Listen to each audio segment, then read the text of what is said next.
सदियों से गुलाम उजड़े हिंदुस्तान को गुलिस्तां और चमन बनाने वाले कौन थे वे लोग?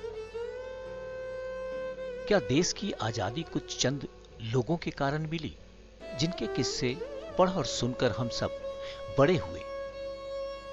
स्वतंत्रता सेनानियों की लंबी फहरिस्त में कुछ चंद नाम ही हमारे जहन में कौंधते हैं, लेकिन दुर्भाग्य कुछ ऐसे भी नाम हैं जिनका योगदान किसी से कम नहीं, लेकिन फिर भी वे हमारे लिए बेनाम बेचेहरा बने हुए हैं। अपनी जान की बाजी लगाने वाले अनगिनत क्रांतिवीरों को प्रायः भुला दिया गया।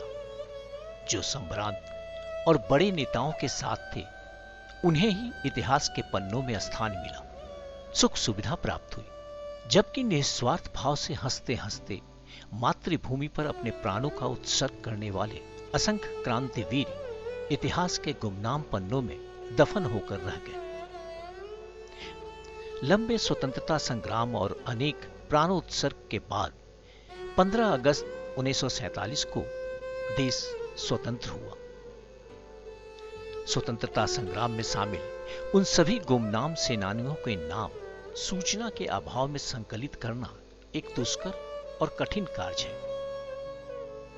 हमारा प्रयास उन स्वतंत्रता सेनानियों के योगदान, बलिदान को गुमनामी के गर्त से बाहर लाने का है, जिसे इतिहासकारों ने प्रायः भुला दिया। आजादी के गुमनाम सेनानियों को समर्पित प्रस्तुति की पहली कड़ी समर्पित है देश के पहले क्रांतिकारी शहीद तिलका मांझी को। आदिवासियों को आजादी प्यारी होती है और उन्हें किसी बंधन में जकड़ा नहीं जा सकता। विदेशी आक्रांताओं एवं दमनकारियों के विरुद्ध पहला संघर्ष इन्हीं वनवासियों ने आरंभ किया था।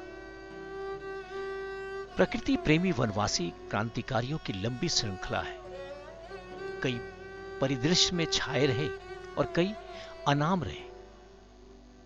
अंग्रेज शासकों के खिलाफ युद्धों के इतिहास में पहला आदि विद्रोही होने का श्रेय पहाड़िया आदिवासी समुदाय के लड़ाकों को जाता है, जिन्होंने झारखंड के राजमहल की पहाड़ियों पर ब्रिटानी हुकूमत से लोहा लिया।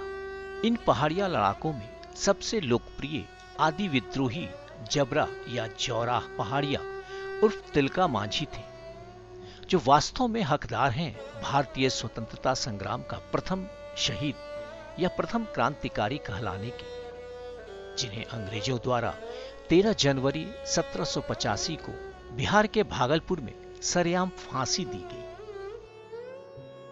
आधुनिक भारत के पहले शहीद क्रांतिकारी जबरा पहाड़िया यानी तिलका मांझी का जन्म 11 फरवरी 1750 को संथाल परगना में हुआ था। पहाड़िया भाषा में तिलका गुस्सैल और लाल लाल आंखों वाले व्यक्ति को कहा जाता है। पहाड़िया समुदाय में ग्राम प्रधान को मांझी कहकर पुकारते हैं, इसलिए अपने ग्राम के प्रधान जबरा पहाड़िया को सरदार जौराह उर्फ जबरा मांझी कहा गया। ब्रिटिशकालीन दस्तावेजों के अनुसार आक्रामक स्वभाव, अंगारों से दहकते नेत्रों के कारण अंग्रेजों ने जबरा पहाड़िया को खूंखार और गुस्सैल समुदाय प्रमुख अर्थात तिलका मांझी कहा।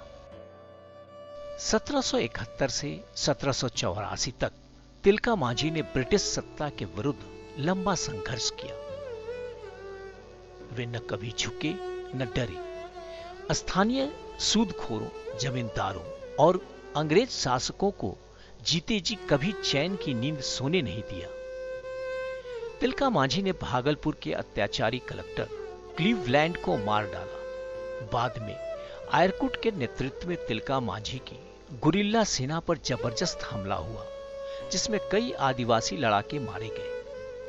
तिलका मांझी गिरफ्तार कर लिए गए। उन्हें 4 घोड़ों में बांधकर घसीटते हुए भागलपुर लाया गया। मीलों घसीटे जाने, खून से लथपथ शरीर के बावजूद गुस्से से भरी हुई थी उनकी लाल लाल आंखें, जो ब्रिटानी राज और डीकुओं को डरा रही थी। आदिवासियों में दहशत पैदा करने के लिए अंग्रेजों ने जिला मुख्यालय भागलपुर के चौराहे पर एक विशाल वट वृक्ष से लटकाकर उन्हें फांसी दी। हजारों के भीड़ के सामने जबड़ा पहाड़िया उर्फ तिलका मांझी हंसते हंसते फांसी पर झूल गए। तारीख थी संभवतः 13 जनवरी 1785। भारतीय इतिहासकारों द्वारा तिलका मांझी जैसे शहीदों की उपेक्षा के पीछे सबसे बड़ा कारण उनका अंग्रेजों के साथ देसी शोषकों के विरुद्ध लड़ा विद्रोह भी था। अमेरिकी उपन्यासकार हावर्ड फास्ट ने आदि विद्रोही उपन्यास लिखकर रोम के दासों के नायक स्पार्टकस को दुनिया का नायक बना दिया।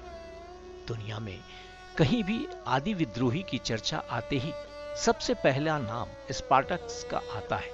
आधुनिक भारत के पहले आदि विद्रोही तिलका मांझी को आज भी हावर्ड फास्ट जैसे किसी लेखक की तलाश है जो उसके विद्रोह को इतिहास में वाजिब स्थान दिला सके। पहाड़िया समुदाय का यह गुरिल्ला लड़ाका एक ऐसी किंवदंती है जिसके बारे में ऐतिहासिक दस्तावेज सिर्फ नाम भर का उल्लेख करते हैं, लेकिन पहाड़िया समुदाय के पुरखा गीतों और कहानियों में इसकी छापामार जीवनी और कहानियां सदियों के बाद भी उसके आदि विद्रोही होने का अकाट्य दावा पेश करती हैं।